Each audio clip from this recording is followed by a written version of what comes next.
Olá, amigos de todo o Brasil. O Jornal Boa Notícia dessa terça-feira já está no ar. E hoje a gente te mostra como foi a celebração que marcou o encerramento da campanha da Fraternidade 2021 em Trindade. E mais, no comentário de hoje, vamos trazer dicas para você que está à procura de uma vaga no mercado de trabalho. E você vai conhecer um jovem que compôs uma música para quem perdeu amigos e familiares para a Covid-19. Fique com a gente, o JBN já está no ar.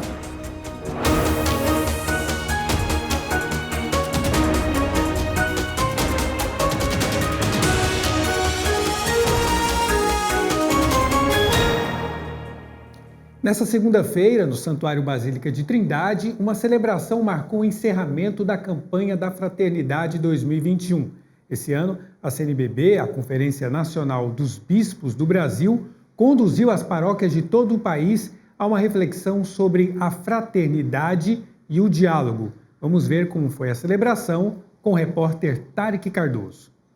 Venham todos vocês, venham todos, reunidos no só coração, de mãos dadas formando aliança, confirmadas na mesma missão. Fraternidade e diálogo, compromisso de amor. Cristo é a nossa paz, do que era dividido fez uma unidade. Estes são, respectivamente, o tema e o lema da campanha da Fraternidade Ecumênica de 2021. No segundo dia desta Semana Santa, o convite a uma reflexão sobre a dimensão social que permeia a vida cristã. Preocupados com a importância do bem comum, os missionários redentoristas refletiram no Santuário Basílica do Divino Pai Eterno a proposta oferecida pela CNBB e o Conselho Nacional das Igrejas Cristãs do Brasil para o tempo quaresmal e como a falta de unidade entre os povos levou também Jesus ao Calvário. Nós encerramos essa campanha da fraternidade compreendendo que Jesus também muitas vezes é esquecido nas nossas relações. Quando firmamos um diálogo unilateral, onde só um fala, e ainda quando só um procura ganhar ou vencer. E dialogar não é isso. É alargar horizontes, é conhecer a verdade do outro, que muitas vezes não é a minha, a fim de que possamos crescer no conhecimento e na fraternidade. Realizada pela CNBB todos os anos no tempo da Quaresma, período de 40 dias que antecede a Páscoa, a campanha da Fraternidade de 2021 foi promovida de forma ecumênica, ou seja, em parceria entre várias igrejas cristãs. Sua proposta buscou convidar os cristãos a pensarem, avaliarem e identificarem caminhos para a superação das polarizações e da violência que marcam o mundo atual. Tudo isso através do diálogo amoroso e do testemunho da unidade na diversidade, inspirados e inspiradas no amor de Cristo. Quando nós olhamos para a fraternidade como um exercício do dia a dia, da construção da comunidade, é uma prática que nos leva a pensar: eu não sou comunidade sozinho, eu sou comunidade quando eu construo fraternidade, quando eu de fato caminho com o meu irmão na fé, na esperança, na caridade, e assim eu vou construindo o reino de Jesus. O diálogo, como nós já conhecemos, é essa realidade que falta ao mundo. Muita gente falando, pouca gente dialogando. Muita gente se afirmando na sua verdade, pouca gente querendo ouvir o outro e muitas vezes se silenciar. E diálogo é isso, é falar e silenciar, é também aprender a ouvir. A campanha da Fraternidade tem como gesto concreto a Coleta Nacional da Solidariedade, que foi realizada no Domingo de Ramos em muitas comunidades do Brasil. Em algumas localidades, devido à pandemia, a coleta será realizada em outro momento oportuno. Os recursos são destinados aos Fundos Diocesanos e Nacional da Solidariedade, que apoiam projetos sociais relacionados à temática da campanha.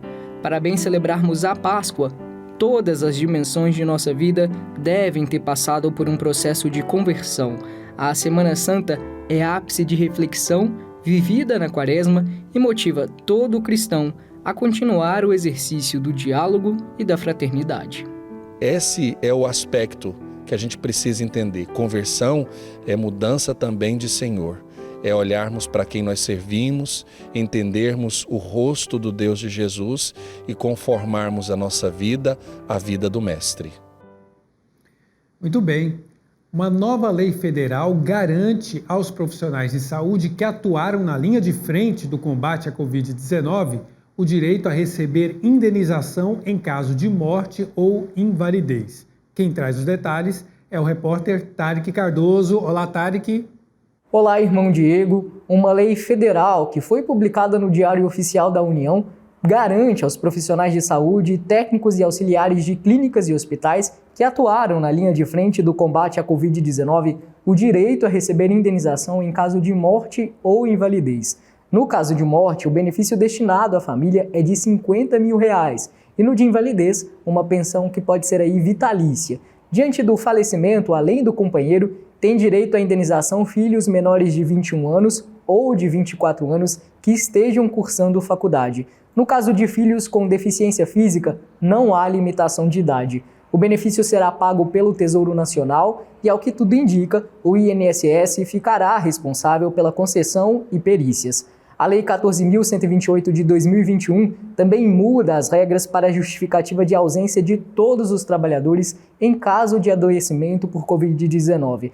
O prazo de até 48 horas para justificar a falta com atestado médico passa a ser de até 8 dias após o início do afastamento para os casos de imposição de isolamento em razão do coronavírus.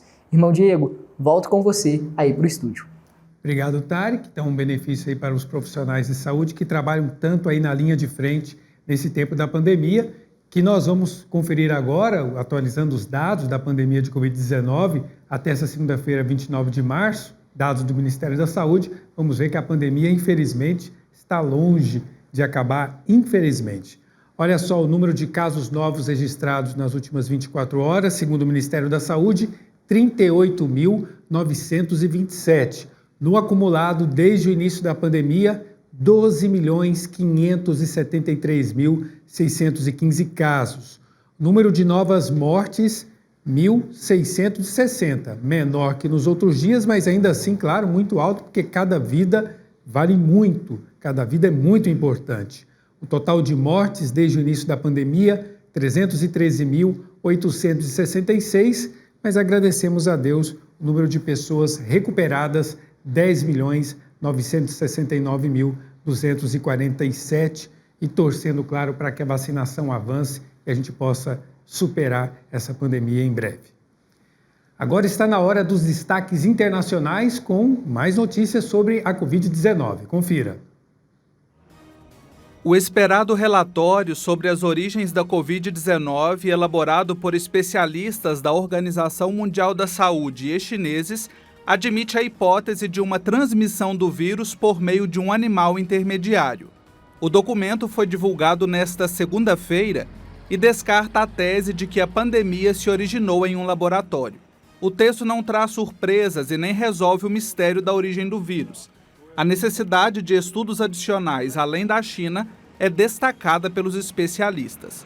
O estudo também aponta para a possibilidade de o vírus ter saído de morcegos, circulado em animais intermediários ainda não identificados, para depois contaminar os humanos. O Ever Given, o gigante navio encalhado há uma semana no Canal do Suez, foi liberado e encaminhado para deixar o local nesta segunda-feira. Depois de encalhar devido a um problema de visibilidade causado por uma tempestade de areia, a embarcação de 400 metros de comprimento bloqueou a passagem em uma das vias marítimas mais movimentadas do mundo. O navio, que circula com a bandeira do Panamá, começou a se mover depois da liberação da popa, até então imobilizada na margem oeste do canal. As manobras continuaram com a ajuda de vários rebocadores até a sua liberação total, que foi comemorada com buzinaços dos barcos ao redor, enquanto o Ever Given começava a subir lentamente a direção norte do canal. Manifestantes pró-democracia voltaram às ruas de Mianmar nesta segunda-feira, apesar da violenta repressão do final de semana, que deixou mais de 100 mortos, com crianças entre as vítimas. O sábado foi o dia mais sangrento desde o golpe militar de 1º de fevereiro, quando o exército derrubou o governo da líder civil, Aung San Suu Kyi. De acordo com o balanço mais recente da Associação de Ajuda aos Presos Políticos, mais de 450 pessoas foram mortas desde o golpe. No domingo à noite, a União Europeia condenou a violência e o presidente dos Estados Unidos, Joe Biden, afirmou que a repressão é absolutamente intolerável. A Conferência Nacional dos Bispos do Brasil e a Ajuda à Igreja que Sofre convocaram os brasileiros para um dia de oração pelo país asiático na próxima quinta-feira, 1º de abril. Agora a gente faz uma pequena pausa, o JBN volta em instantes, não saia daí.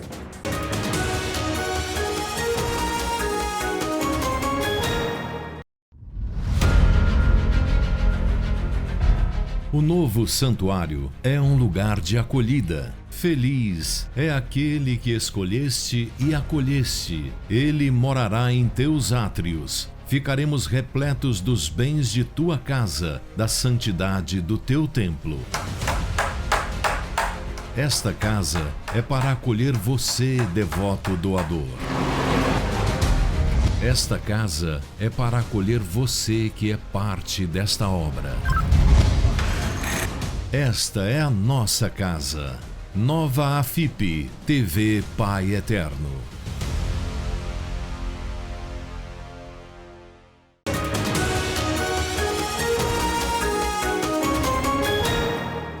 Estamos de volta com o seu Jornal Boa Notícia e eu agradeço a você que está com a gente e faz parte dessa família que evangeliza e leva o amor do Pai Eterno cada vez mais longe.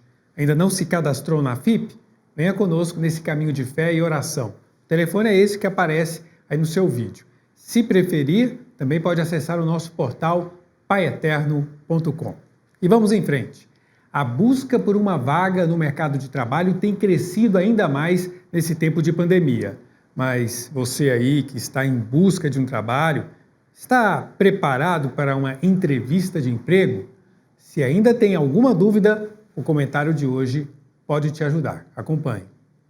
A gente sabe que não estamos naquele momento tão favorável de pleno emprego, de muitas vagas. Então está cada vez mais difícil você chegar naquele momento crucial das entrevistas de emprego. Seja porque tem muita gente boa no mercado concorrendo às vagas, seja porque às vezes seu currículo não está tão bem escrito e o RH não percebe a aderência do seu perfil à vaga, mas enfim, você conseguiu superar todas essas objeções e chegou naquele momento crucial da entrevista com o profissional de RH ou com o gestor da área. Essa hora é o que a gente chama da hora do show. It's show time. E você não pode perder essa grande oportunidade. E eu queria te dar aqui algumas dicas de como você pode tirar o melhor proveito de uma entrevista de emprego.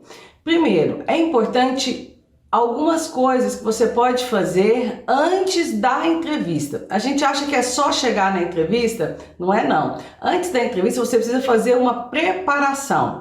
Que preparação seria essa? Primeiro, uma preparação emocional, que a gente chama de trabalhar a sua inteligência emocional. Você se preocupar em não estar estressado, não ficar ansioso, não se preocupar, ai meu Deus, será que a internet vai funcionar, não vai funcionar? Ou se a entrevista for presencial, será que eu vou chegar atrasado, será que eu não vou chegar atrasado? Então, primeira coisa, se prepare emocionalmente. O que você pode fazer para estar o mais tranquilo, o mais seguro das suas possibilidades naquela entrevista que você vai fazer. Ninguém vai ganhar um jogo ou fazer uma venda, porque a entrevista é uma venda, você está se vendendo para aquele selecionador, se você não está emocionalmente preparado.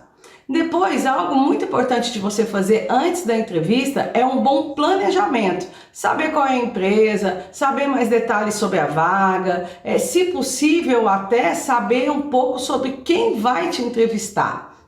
Então, se você já sabe qual empresa que você vai, quem é o RH de lá, por exemplo, dá uma olhadinha nas redes sociais da própria empresa e vê quem é. Mesmo que você não conheça essa pessoa, só o fato de você ter dado uma olhadinha nas redes sociais dela já te dá aquela ideia de proximidade. E com isso você vai ficar menos nervoso na frente dela. Depois que você chegou na entrevista, depois de ter se planejado, de ter entendido a empresa, de ter estudado o seu próprio material, é importante que você saiba se apresentar.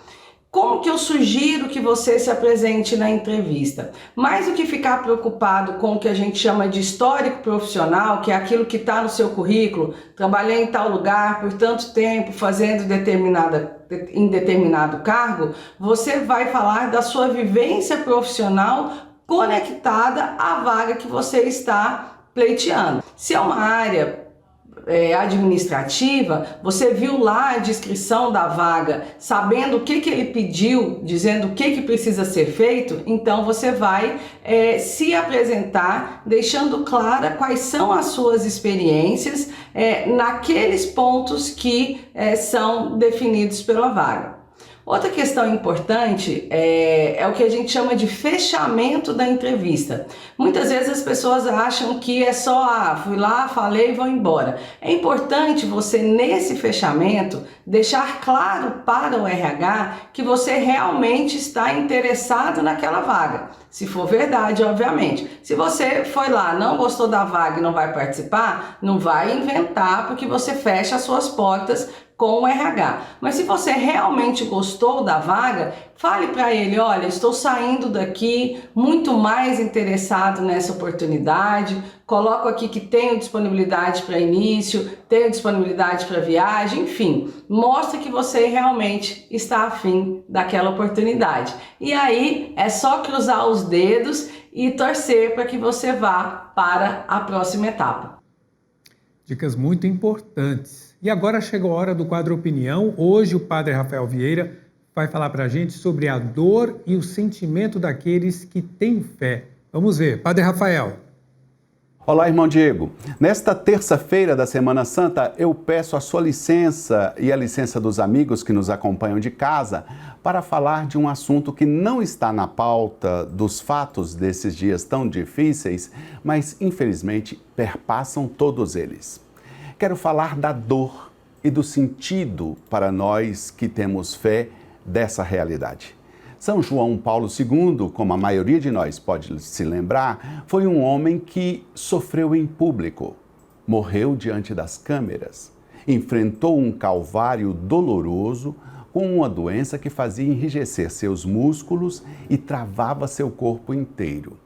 Ele foi um homem que não teve vergonha de sofrer em praça pública e sempre falou coisas impressionantes sobre o sofrimento. No dia de Nossa Senhora de Lourdes, dia 11 de fevereiro do ano de 1984, Dia Mundial do Enfermo, São João Paulo II lançou uma carta apostólica com o seguinte título: Salvifici Doloris, sobre o sentido cristão do sofrimento humano. Um texto profundo que talvez possa servir a todos nós que queiramos meditar nesta Semana Santa, lembrando esses dias de tanta dor vividos pelo povo brasileiro. Nesta carta, o santo polonês lembra a parábola evangélica do bom samaritano e diz: a parábola do bom samaritano pertence ao evangelho do sofrimento. Ela indica de qual deve ser a relação de cada um de nós para com o próximo que sofre. Não nos é permitido passar adiante com indiferença, mas devemos parar junto dele. Bom samaritano é todo homem que se detém junto ao sofrimento de um outro homem, seja qual for o sofrimento. Bom samaritano é todo homem sensível ao sofrimento dos outros, o homem que se comove diante da desgraça do próximo. Obrigado, Padre Rafael. Presta atenção nessa história. Só quem perdeu alguém próximo para a Covid-19 sabe a dor que isso representa. E um jovem goiano que passou por essa situação quis ir além ao confortar, por meio da música, famílias vítimas da doença. Ele perdeu o avô para a Covid e decidiu então escrever uma canção falando desses dias de luta e de despedidas. Agora eu tô respirando, a dor não tá incomodando. Foi na dificuldade e na dor que o cantor Johnny Christian compôs uma canção para falar dos momentos difíceis causados pela pandemia do novo coronavírus. você pode voltar pra casa. Pode guardar suas armas. Essa guerra acabou. Johnny é natural do Mato Grosso, mas mora em Goiás há algum tempo. Há 4 anos começou a investir na carreira de cantor e compositor. Em setembro do ano passado, toda a família dele foi contaminada com a Covid-19. Todos se recuperaram, inclusive o avô, de 86 anos. Só que uma semana depois que estava em casa, o idoso morreu devido às sequelas. Johnny sempre teve o avô como grande inspiração. Sofreu com a morte dele e foi durante esse sofrimento, ele como compositor, resolveu então escrever e cantar uma canção para homenagear o seu Humberto Batista. Johnny, conta pra gente de onde surgiu essa ideia e que letra linda, né? Muito obrigado, te agradeço muito pelo reconhecimento. Na verdade, a composição é algo que vem muito naturalmente na mente de quem está disposto a receber. Então, no momento que eu estava lá em casa, de muita reflexão, estava sozinho, lembrando do meu avô, Humberto Batista, e pensando em tudo isso que nós estamos passando nesse momento, pensando em cada família, em cada perda que está acontecendo no Brasil, no mundo inteiro, me veio assim essa sensibilidade de querer passar uma mensagem de conforto a cada um que passa ainda pelo que eu passei, que é a questão do luto em família, de perder alguém. Eu quis passar nessa canção uma mensagem como se fosse aqueles que nos deixaram, dizendo para quem ficou. Uma última palavra que nem sempre temos a oportunidade de dizer ou de ouvir nesse momento. Quem foi seu avô na sua vida? O meu avô foi um cara, um exemplo, né, de homem, de saúde, 86 anos, ele dirigia, brincava. Em setembro do ano passado, a sua família foi contaminada com o novo coronavírus, todos se recuperaram e foi do pós ali que o seu avô então morreu. Conta pra gente quando você recebeu essa notícia, porque quando a pessoa geralmente sai do hospital, acende aquela esperança de que agora vai ficar tudo bem, né? Com certeza. Porém, as sequelas do vírus fizeram com que ele não resistisse. Foram acarretando outros problemas. Essa letra, essa música, ela fala da dificuldade das pessoas e da vantagem de poder respirar novamente e normalmente. É isso mesmo? Com certeza. Ela é uma sacada de você pensar que a pessoa estava assim num momento muito difícil. Tanto ela quanto a família sofrem muito. O pessoal que está em casa sabe bem o que é essa dor. Estamos atravessando um momento incerto, difícil para todos nós. Faça com que a sua fé e não o seu medo durante essa pandemia controle tudo. A mensagem da música tem o intuito de oferecer um conforto para as famílias que estão em luto. Chegou a hora de fazer essa viagem sem você. Te agradeço pela oração, pra sempre te levo no meu coração. Ei, ei, ei, no meu coração. Muitas famílias têm passado por essa situação de luto e, com certeza, o que deve permanecer é a gratidão.